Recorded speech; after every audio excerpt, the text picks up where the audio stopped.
of that rule has just taken effect as of April 1st. So the new rule is called the Martha Reed Wright Just and Reasonable Communications Act. So the goal of this act, which was passed, was to reduce the financial burden on incarcerated individuals and their families in regard to phone communication to individuals within the community. So this act has now been implemented as of April 1st, and some of the impacts on the jail primarily center around, within the act, the limiting of the ability to collect commissions, and more specifically, the elimination of site commissions. Now, site commissions are the commission that our facility would receive through jail phone calls. And historically, this has been a revenue line within our budget for as long as I've been with the sheriff's office. So this is now these changes are now going to have a financial impact by removing that revenue line for us. So with that, I'll turn over to Brad to talk a little bit about some of the history and how this has kind of come forward. Absolutely. So this is an act that was actually signed into law in early 2023 by President Biden. And that gave the FCC authority to set basically rate caps and things, but it didn't set any of the rules for these rate caps. So the rulemaking was set into effect, and it took about anywhere from 18 to 24 months was their ideal. We didn't know exactly how this was going to affect us really until after the budget in 2024. The FCC posted to the register after the rulemaking had taken place approximately, I would say late September, early October of last year. And what we discovered is they really they significantly dropped the rates in Racine County. We went from 21 cents per minute to 7 cents per minute. And where it really affects us is it eliminated altogether site commissions. So this revenue data that Racine County, revenue source that Racine County has been so reliant on to pay for things within the jail was eliminated altogether. And this is something, again, that happened after last year's budget. So there are, and the chief's going to get into this, but there are a number of appeals that are out there right now. I know there's a number of companies that provide telecommunication services that are appealing this. I think the Wisconsin Sheriff's Association is part of that. There are a number of entities throughout the country because what this does is it affects a number of the services as well within the Racine County Jail. That revenue line helped inmates in a number of capacities. As you can imagine, inmate phones, we run a small city in there. We have about 600 people in there right now, 2 phones in every single day room. We have a number of technological services.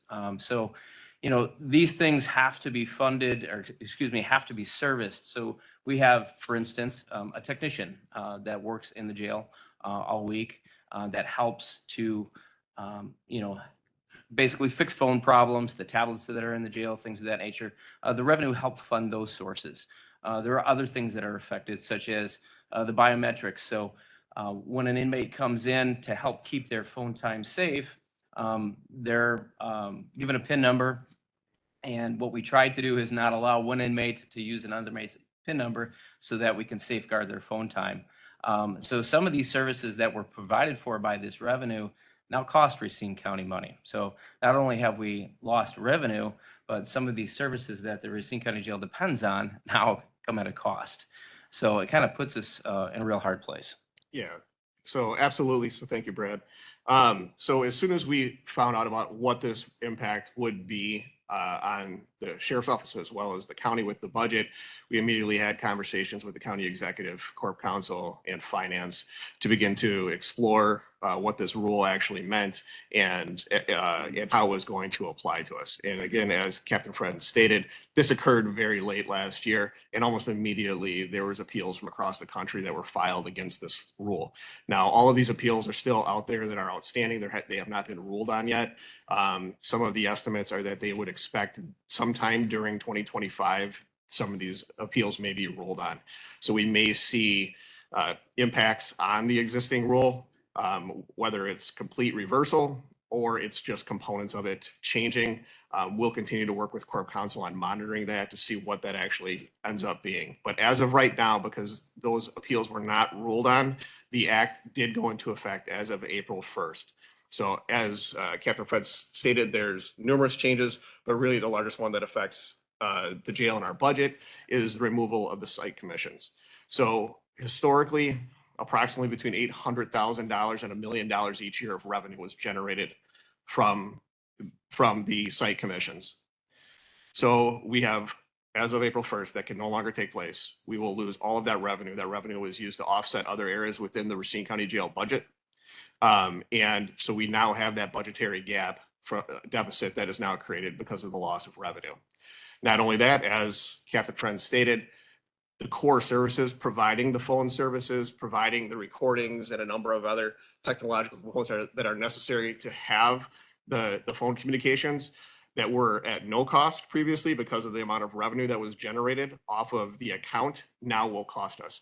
And the new contract for one year will be approximately $250,000. So as we Could you just repeat that one more time? Sure. Okay. So off of the telecommunications contract that we had for the jail, it would produce for Racine County Sheriff's Office approximately $800,000 to $1 million of revenue each year. In the budget for this year, it was estimated to bring in approximately $1 million worth of revenue. Now that revenue is then used internally within the Sheriff's Office budget, within the county budget, to offset other costs that are borne by the Sheriff's Office. So we are losing all of that. So we now have a $1 million revenue deficit inside the Sheriff's Office as a result of that. But not only that, there's an additional cost on top of it to provide the phone services for all of the inmates of Racine County. And that is approximately $250,000 for a one-year contract. These were part of the commissions that were provided at no cost to us. So these services that we rely so heavily upon now, unfortunately, come at a cost. So just to give you an idea, last year in 2024, the Securus revenue line for the phones was $896,470. So that 1 million is projected. We generally, obviously it depends. Our inmate numbers have been going down. So most likely next year, if the FCC order hadn't been put into place, we would probably be in the order of about 920,000 that we would be bringing in. So this puts us in a position, obviously, with the loss of revenue, but it also in a position that we now have a new contract that we have to enter into that does not have a revenue source attached to it. So what our plan is right now is Captain Friend and his team have been working with our vendor Securus to put together a one-year contract. This one-year contract will provide telecommunications services for the jail for all of the inmates, and that will come at a cost of approximately $250,000. That is a stopgap by doing the one-year contract because of the very volatile nature of this new implementation and not really everybody understanding where and how the gravity of the impact of it. So we are looking at entering into a one-year contract with them.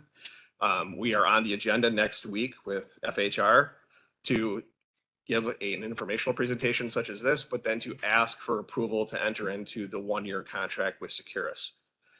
The other steps that we are taking as of right now to move forward to position ourselves better in the long term is Captain Friend and his team are working with our purchasing department, and they are already developing an RFP to put all of the telecommunications services out to bid. So we are looking to do that as soon as possible. I would anticipate within the next month and a half that we'll be looking to put that out and to gain the best position, the best contract that we can, providing service and also being cost effective for the Racine County Jail. As we continue on, I mean, obviously we need to make sure that we're providing those services now and into the future, but then also we'll continue to work with the county executive as well as the finance department to look at options for addressing the deficit that we now have of the $1 million worth of revenue that is now gone. So how much would you be asking finance FHR for? How much are you going to be asking for? So we're going to ask for the approval to enter into the one-year contract, which is approximately $250,000. Now, we do have a funding source for the $250,000 for this one-year contract. So we have a different revenue generator line that we have within the jail, and that is we rent bed space to the Department of Corrections. So it's a good opportunity for us to be able to generate some revenue, but it is not consistent and it's not long-term reliable. So it's often, as of now, we do not count on it in the budget. It's used for certain situations like this that would potentially come up, or if we have shortfalls at the end of the year when it comes to various accounts such as overtime or something to help kind of bridge those gaps. So we do have enough money in the DOC bed rental account to cover the $250,000 for the single year contract. And then the goal would be, once we get the multi-year RFP out, that we would get that, and then we would be able to enter into that contract and put that into the 2026 budget. So as all of you begin to go through the process for deliberating the 2026 budget, this will be a part of it. Did you have any other questions? Coleman? Okay. Using governance, do you have any questions? Okay, committee? Yes, I have a couple questions. I'm a little bit surprised that this came about. Number one, I'm sure you are too, the final ruling. You know, I did a little research on this ahead of time, and I'm confused from the standpoint of I thought the appeals process has been extinguished. So there was a window to file the appeals, but they have not all been ruled on by the courts throughout the country in various But courts. there have been other appeals that have been extinguished. The ruling came out initially in July, I believe. The initial ruling on this came out in July. And this is where I'm confused. I'm confused because Officer Friend, you had stated it was September, October. Mhm. But I don't know who is responsible to follow the process. If the initial ruling came out in sometime in July and you were not aware of it, or the department was not aware of it until September, October, I'm confused. What happened here? So And sure, to be able to talk with us about it. sure. So And I am privy as chairman of the finance. Okay, so I have a good idea of the procedures of what's going on. yes.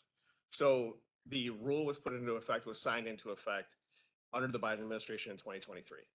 The FCC then took it under advisement in the rulemaking and determined what that meant to figure out the specifics of the rule. And we did not find out until late September of last year what the actual rules are going to be and how they are going to apply to us. Okay, okay.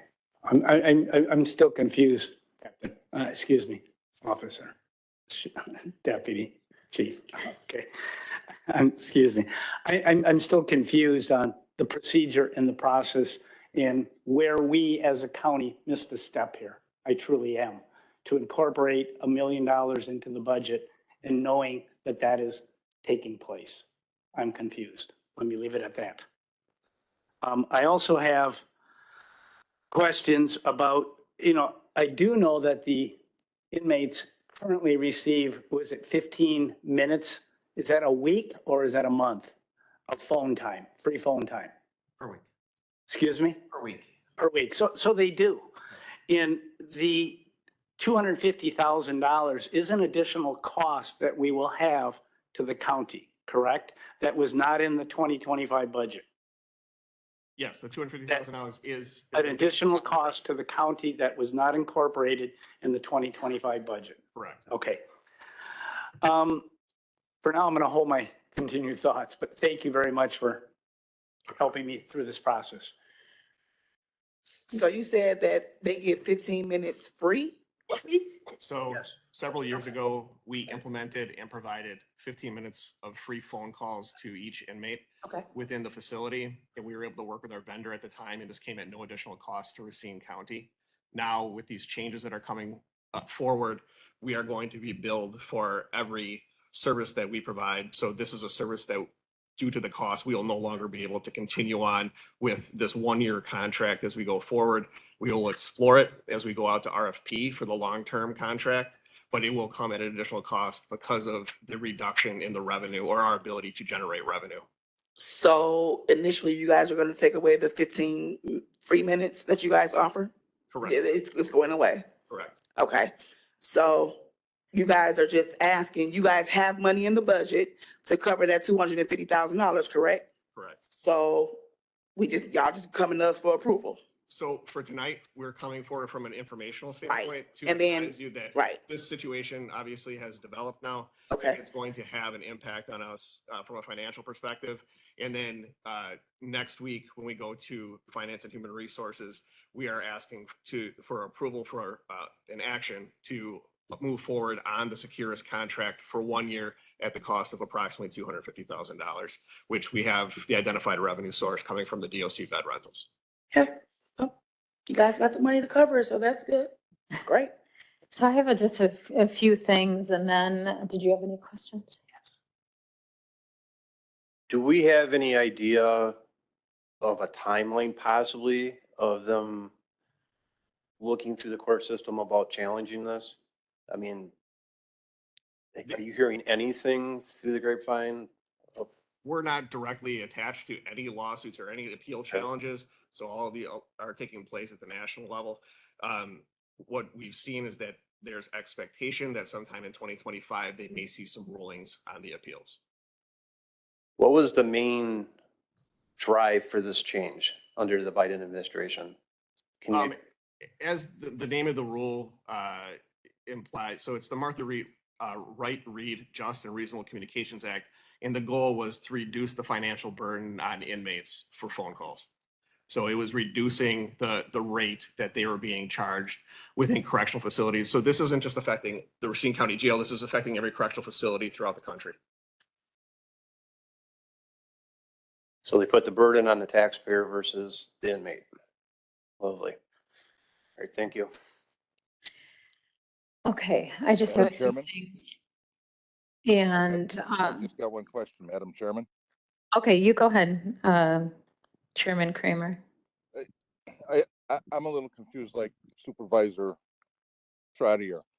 If we knew about this in September, early October, how come when we passed the budget in November, it wasn't kind of discussed?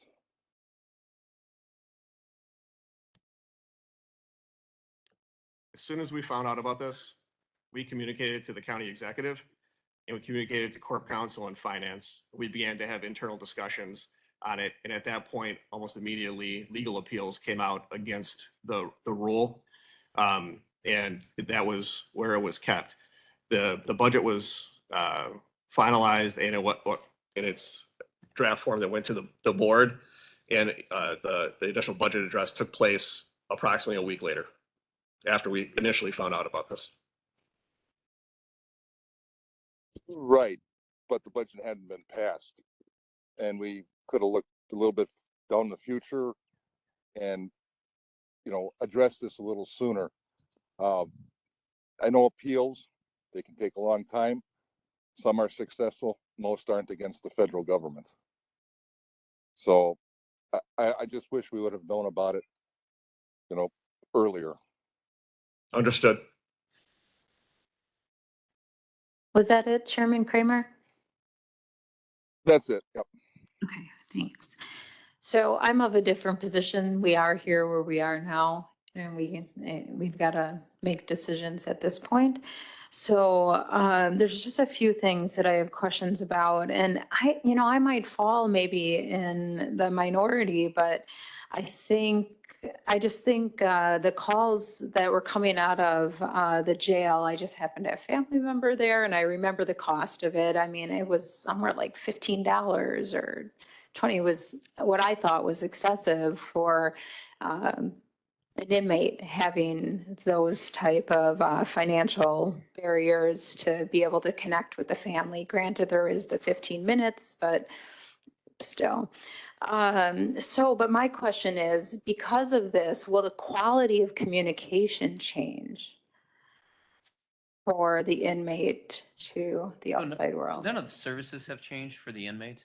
In fact, I mean, this is better for the inmate. It brings the cost down significantly for them. None of the technology within the jail changes. And this is one of the reasons why we want to go out for RFP, because right now the entire industry is just in flux, as you can imagine. Companies are they're changing rapidly. In fact, we just realized recently that Securus, the company that we use, they still are at this point under a private equity firm called Adviv, I believe it's called, and they haven't received approval yet, but they're breaking off from them to go on their own as a company. So they're restructuring, and I would assume that most other companies throughout the country are going to do the same. So that's why we feel that going out to our RFP is going to be, it's going to position Racine County best long-term moving forward. So, we are looking for additional revenue sources. As you know, it's not a for sure revenue stream, but we partner really well with the state of Wisconsin, with the Department of Corrections, with some of our bed space that's open, as you all know. That's been in flux. We didn't budget anything for that in 2023 or 2024. However, last year we brought in $1.05 million on a zero line item budget. So that helped the county out significantly. And we are on pace to do that again this year. So that's significantly more than what we're losing in the Securus. The problem is that we can't depend on that money moving forward. I have assurances from the Department of Corrections that, in the short term, they don't see prisons are maxed out right now. And we're trying to provide the best partnership that we can with them. So moving forward, it looks really good. But we can't depend on that. We have to look at something different. So that's kind of where we're at. This is affecting a lot of jails. I've had conferences and phone calls and things with the other administrators throughout the state, and everyone is scratching their heads figuring out what they're going to do. Some small jails aren't affected as much, and some large jails are in the same boat that we are. So. Thank you. So it sounds like there's still the equipment, the quality of communication doesn't change. Maybe the quantity of communication, considering that 15 minutes that maybe some inmates was their only call out for that 15 minutes. They didn't have the finances to extend that. So maybe the quantity, not the quality. That's true. Yeah. How will, or I'm assuming you said this started in April 1st. So maybe my first question is, I'm assuming we were in an existing contract. And so did we have consequences? We had to break that because rules changed. So the rules changed. So yes, we have to. So they do require an amendment or a master services agreement to put this new FCC language in place. And we do have some new things for the inmates in this new contract coming through. We have some new technology, which we're excited about. Inmates will be able to do video visitation directly from their tablets now. So instead of one machine inside of the day room, each inmate will have that. There are some premium services that are available on that tablet, which we still can get a commission for. So there is still a small amount of commission, but not with the phone calls. But what that means is that more inmates will be able to make phone calls, video visits. For the inmate, this is a really good thing. But a lot of these services that they've now come to depend on are going to come at a cost. The technician that we rely on at the jail 40 hours a week to help with this. I mean, imagine going into your cell phone company, right? How long are you sitting in there? And that's for one phone. We have a lot of phones, a lot of technology in that jail that requires constant upkeep, and this is going to come at a cost. Some of the investigative services, the call recording that county ordinance dictates, that now comes at a cost. So we're trying to find these, as much revenue as that we can and negotiate it. I'm hoping that with a new, a new contract moving forward in this RFP, that'll position us a lot better. I think that maybe we can do better than what we have right now. But Yeah, sometimes these changes make us have to really look deep at things. Yeah. So it's going to be a little sore for a while, but Right. maybe we'll move forward ahead in some manner. What about informing the rates? How have we informed the rates to the family and friends, these changes? So for that's the- listed on our Securus website. Mhm. So the inmates, they know that through their account, they can call and they can get an account balance that they have.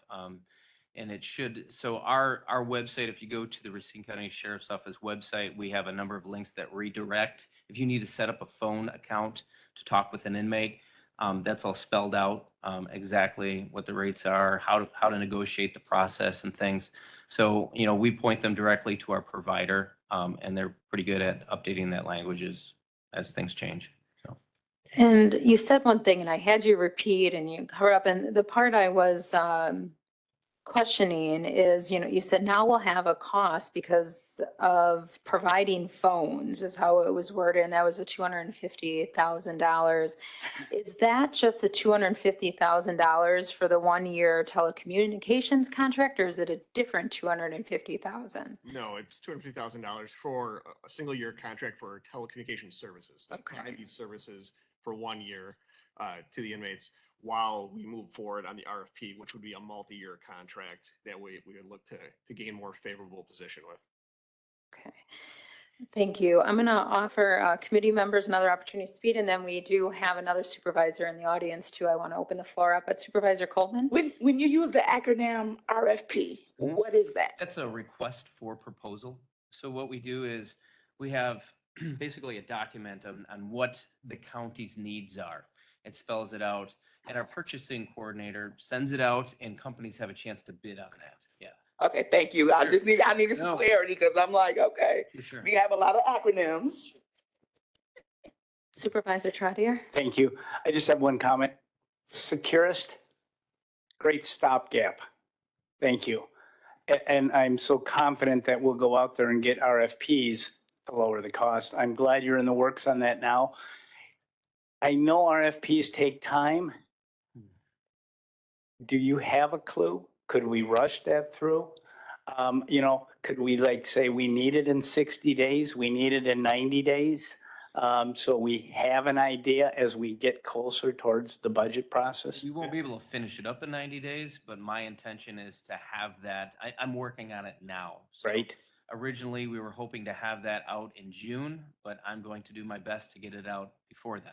Thank you. So. Thank you, sir. To your Yes, point, yes, we would like to have it out and have everything back so that we can identify a vendor and have that included in the 2026 budget. perfect. Thank you very much. Thank you. Any other supervisors, youth and governance? Supervisor Spencer? Could we note her attendance in our minutes, please? Thank you. So my question that's coming up is Securus the firm that's used for the youth care center too? Like, I'm wondering if we have a contract with Securus for the youth care center, which I know they also get free phone calls. Is that because of the ruling, the federal ruling? No, for the juvenile facility, they are mandated to provide free phone calls. Okay, It's a different set of regulations that fall underneath that, but yes, they are using Securus. But Securus was our vendor for many years. Yeah. We have a lot of experience with them. And as we were working through the YDCC, we definitely looked at multiple vendors. And then Securus was the vendor that was selected by the YDCC to provide that service. okay. So my question has to do with like if we go with someone else aside from Securus at the Racine County Jail, but keep them at the youth center, is that going to affect the contract's, cost? And that's something we might want to look into. No, they won't. So we did look at, from an economy of scale standpoint, to try to merge the two contracts into one larger contract to realize greater cost savings. We did that over the last about a year and a half prior to the YDCC coming online to try to do that, trying to have consistent contractual services across various facilities. It did not work out that we could realize enough savings to do so. And because of the specialized nature of the YDCC and the rules that they follow with having to provide free services to all of the juveniles, they went with a standalone contract with Securus. Okay, So it will not be affected when we go out to RFP. It will not affect the Securus contract with the YDCC. Okay, good to know. I have one more question, if that's okay, and it has to do with the 21 cents down to 7 cents. Could you kind of like readdress that? Sure, from, Early October of last year, it went from 21 cents. so April 1st, it went from 21 down to 7.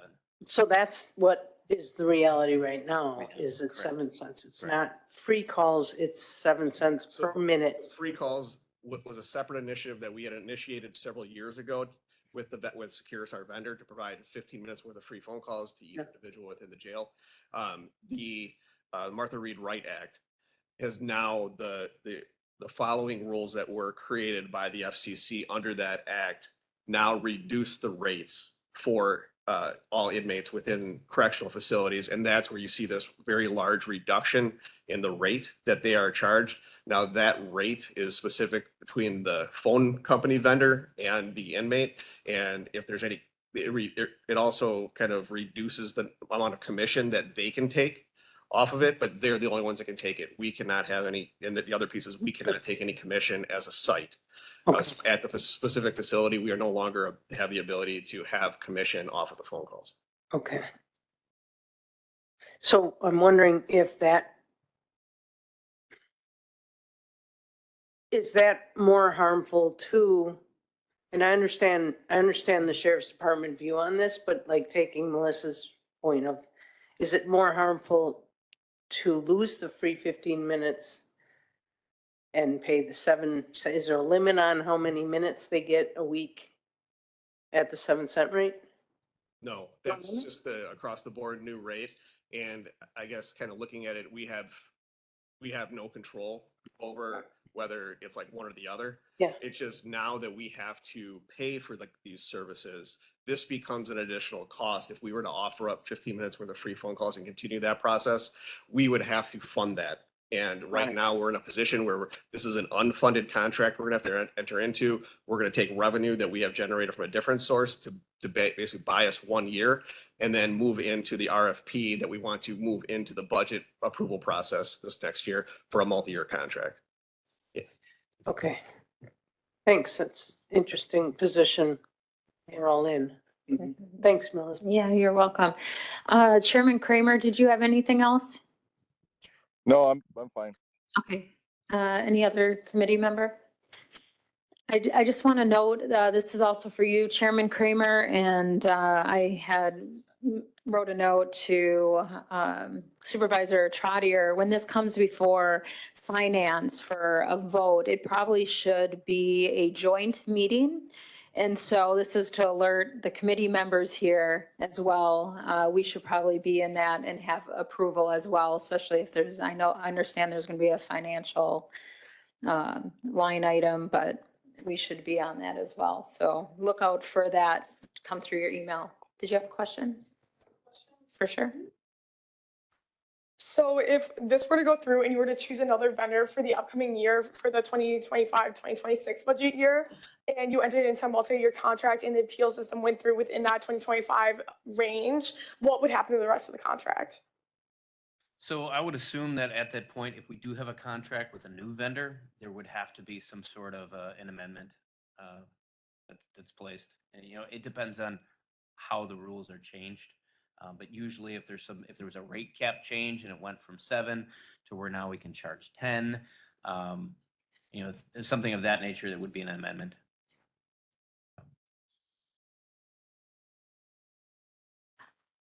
Did you have something you wanted to add? Supervisor Coleman? I really just wanted to say that basically the 21 cents to the 7 cents is helping the people that pay for the inmates that are in jail, who are law-abiding citizens, who didn't do nothing, but they still communicate with their family. So it's making it cheaper on the people that are taking care of the inmates. So, hey, thumbs up. I'm sorry. Thumbs up. That's all good. All right, if we have no more discussion, we'll actually have us make a motion to receive and file this item, even though. I'd like to make a motion, Madam Chair, to receive and file this item to the county board. And I I'll second second. that motion. Okay, it's been moved and seconded. Any discussion on that motion? None. Youth and governance, how do you wish to vote? Aye. Thank you. Committee members, all those in favor, please say aye. Aye. No, there was no opposed. All right, we're going to move on to a status update regarding the commercial motor vehicle enforcement grant again.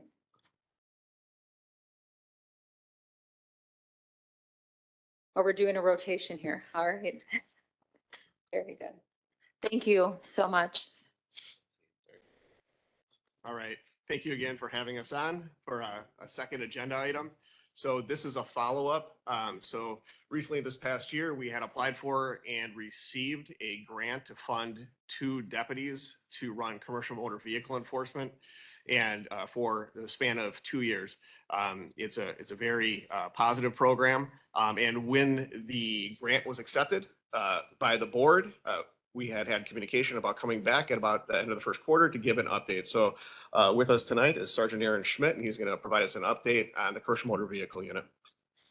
Good evening. Thank you for having me here. That's again Sergeant Schmidt, Sheriff's Office. They placed me in charge of overseeing this, our group of 2 deputies. So just kind of a recap, the deputies are here. We're partnering with the public. It's education and enforcement. They're out there. The ultimate is we want compliance with the CMVs, with the truckers that we see every day on the interstate, on our local roads that have effect on our infrastructure. They're out there to reduce the number of crashes. It's been an extremely successful program since we've started it up. There's nothing like it down here. State Patrol, we've had great feedback. We've had great feedback from the community.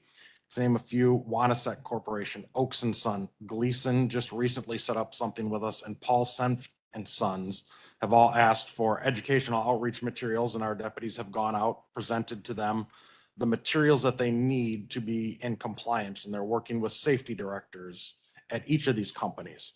Every day we get more and more of that. Our guys are seeing that there's social media posts about them being out there, that just independent, I think it was people for dump trucks, they had on a Facebook page, hey, watch out that we're out here. So it's very successful on the educational side as well as the enforcement side for what they're seeing out there. What I have for this first quarter, it's my understanding that's kind of what you're interested in. We did our first quarterly reporting with the state. Some totals that I have between the 2 deputies, they've conducted 404 traffic stops, a total of 317 inspections. There's various levels of inspections. The smallest level is just checking the paperwork. They pull over the driver, they check the paperwork, ensures everything's satisfactory, all the way up to doing weights and taking out a dolly and getting into these trucks and inspecting absolutely everything. A full-scale inspection of the truck that takes our deputies an hour to 2 hours to complete. They report all of this through the federal government. FMCSA is on board. There's wide-ranging support for them across the board. There's better communication amongst the states now because of this. So that's kind of where we're at in this program right now. Thank you. Questions from the committee? Supervisor Coleman, I see your mic on. Did you have anything? No, Oh, okay. no, sorry. Supervisor Trotter. Yes, I have a couple of questions here. Could you give me an analysis? Today, you had quote 404, and I think the other number was 317. Correct. Tell me how that compares to 2023 and 2024. I can't give you a comparison because we didn't have those. Okay, do you have an idea? I mean, you did stop. I mean, you did inspections in the past, or none. We did no inspections of vehicles, commercial vehicles in the past. So a commercial motor vehicle enforcement deputy and the training that goes along with it Yep. is specialized. It's not a normal deputy. So we first began kind of identifying the need for specially trained and equipped deputies to do commercial motor vehicle enforcement probably about 2019. It was because we saw a very large influx of construction, and we had a lot of complaints and issues surrounding construction-related vehicles going around. So what we were able to do is we were able to identify 2 deputies at that time and give them that additional training. Now, we did not have the deputies to assign full-time to doing this, so they did it as a collateral duty, kind of up until just this past year. So we can follow up with you and pull some of the data from the individuals that worked as a collateral duty. So they had a different full-time job. They would go out and they would do the commercial motor vehicle enforcement, usually at areas that we're receiving lots of complaints on, and kind of just identify those areas and then enforce in those zones. So we could get back to you on what some of those prior numbers would be, but they wouldn't be anything even in the same ballpark as what we have now, because through the funding that we received through the commercial motor vehicle enforcement grant, now instead of this being a collateral duty, these are 2 deputies that are doing this full time from when they come in 40 hours a week. So we are seeing a very large uptick, but then it's at a perfect time right now. We've obviously, the interstate is a very large part of our jurisdiction with the sheriff's office. So just the commercial motor vehicle traffic that traverses the interstate every single day within the corridor. And then also now with just the massive amount of construction that is taking place, having this resource is definitely very positive for the community to be out there from an enforcement standpoint, from an education standpoint, and really at the end of the day, it really is about reducing crashes and reducing any type of injuries. Thank you for the clarification. And I asked that question because I'm out in the community, and it's a great story that if it's told correctly, like you had indicated, it was not a full-time position. We didn't do it all the time. If you have statistics, yes, that would be great to have. And thank you for educating, the truckers and the companies and going in and speaking with them. I was out at the Microsoft site when did we go out there? In June, July of last year, something like that. That's a nut house out there. Holy cow, I couldn't handle that. It's just, everybody's all around. So thank you for the clarification. And again, I'd like to know the numbers and put it into perspective. So when I'm out and about talking about what's happening in our county, people ask me often about Microsoft. How's Microsoft doing? Are we monitoring that from a traffic standpoint, from a safety standpoint? I'm able then to talk, and I have statistics within reason, as you had indicated, okay? The businesses as a whole, you're hearing positive feedback that I hear from Wanasek and Oaks and others that do the kind of business? And Gleason, I mean, they're all. Yes, so Wanasek was the first company that reached out to us. That was our inaugural go out, and I helped our 2 guys get out there and do a full training. It was for their safety day. So they invited us out for it, and we had phenomenal feedback. The owner sat in and watched it. The insurance company that showed up asked for some of our materials. Oaks and Son then reached out to us. They went and used the convention center behind the Brat Stop. Our guys went out there for a full 8 hours, trained over 150 people, and they had great feedback. I have Deputy Winslow, who's away at actually interdiction training for CMVs. He was called by somebody from Gleason, and actually he set up, while he's away at training in Iowa, he set up this thing for later this month in May and called me about it, say, hey, we've got a date, May 10th. Gleason wants us to go to the Brat Stop and repeat what we did. So we're getting companies large and small that are reaching out to us looking for this education, and we're actually finding issues when we go up to set up for this, and their safety managers have said, take a photo of it. This is how we train our guys, that, yeah, you showed up to our presentation today and you loaded this wrong. So phenomenal feedback. I love your idea about the insurance companies, because the insurance companies then will hopefully lower their costs for the training we have, which in essence will help the county in the long term. So as a cost factor. So great. Thank you very much for your time, both of you. Any questions? Okay. I got a question, Madam. 1 second, Supervisor Kramer. We have Supervisor Varanth first, and then you're up. Great information, fantastic. It's almost like a trifecta, and I love to hear the education standpoint, because it's a safety issue for the community, which is good. It helps reduce that. It's educating these businesses, and it should help lower their insurance rates. And when those things happen, the other thing is should get passed on within the companies, but I'm sure they'll come for recurring training. So thank you for you guys.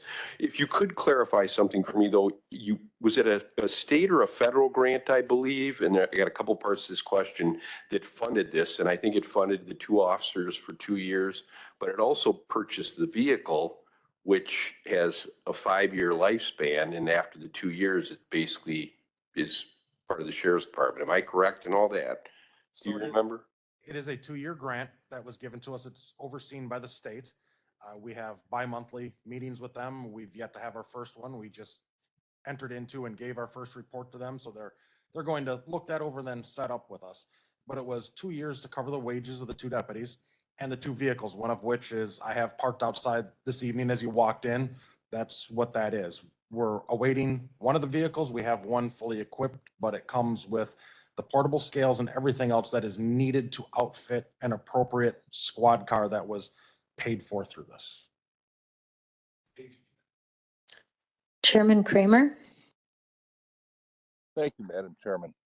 So the grant started October 1st. Am I correct on that?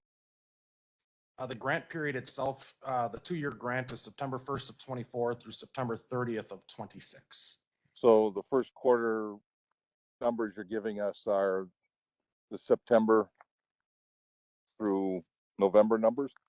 So we were unable to start due to snags with just getting the approval and then selecting the deputies for this spot.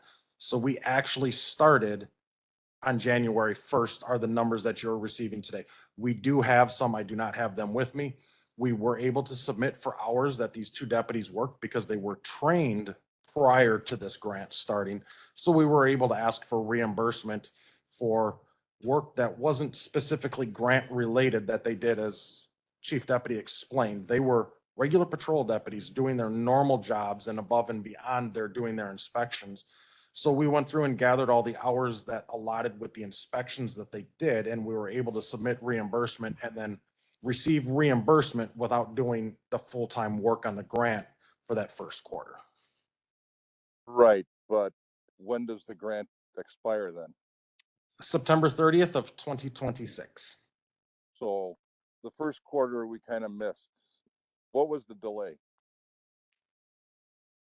I can't speak to that. I don't. So I guess the delay, last budget cycle, there was a lot going on with the sales tax and the budget, and the determination had been made collectively to bring this through separately after the budget. So if you could put the first quarter numbers together, the actual first quarter of this budget or the grant cycle, and see how much we missed out on. That's really the important thing. I think this is a great program. I wish we could have gotten it through quicker. I think we could have set that aside, or we could have put it in with the budget and started it sooner. I know there needed to be trucks bought, equipment bought, that type of stuff. And knowing the federal government, we probably got this in August, end of July, and we all lived through the sales tax debate.